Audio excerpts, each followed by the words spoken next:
Hello everyone, my name is Jeremy, and today I'm going to teach you some trigonometry, but more specifically sine law. Some things you may need to know before we start is basic algebra and geometry, which is what make up trigonometry.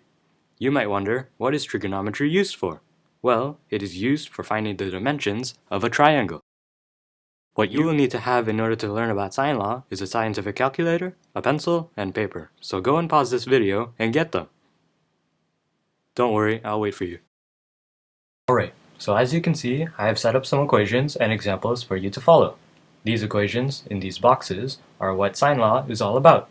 The one on the left is used for finding angles, and the one on the right is used for finding side lengths.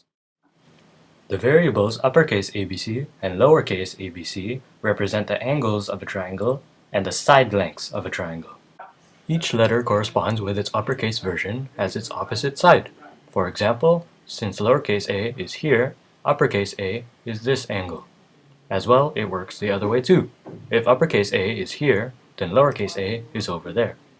Now that you know the placement of the variables, we can begin with how to use the equation. But there is a slight problem. When can we use sine law? Well, one can use sine law when they know two angles and one side length to find the other lengths of the sides. As well, when one knows the two side lengths of the triangles and a non-included angle, they can find the size of the other angles. Alright, so now that we have that covered, we can try to use this knowledge in our example.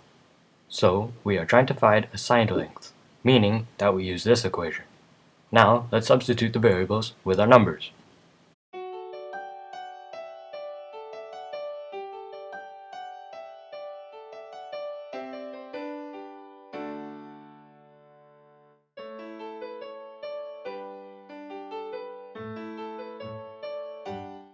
Now, we get to do the algebra part, which is isolating lowercase a, since we need to find out what it is. To do this, we multiply both sides by sine a, which is sine 48.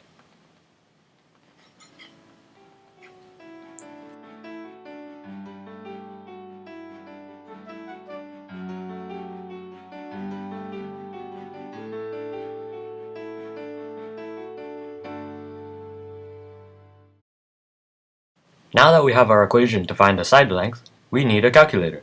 As you may have noticed in the past, your calculator has a button with the letters SIN on it.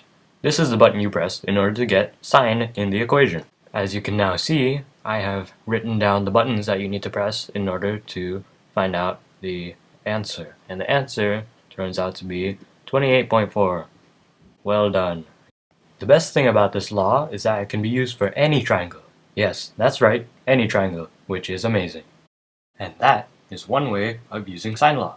There are many other ways of using this law. All you have to do is rearrange the equation and isolate a variable, and solve that to get the answer. What's that? Why might we need this, you ask?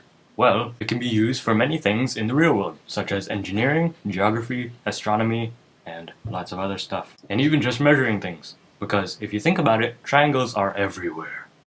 Alright, thank you for watching. See you later.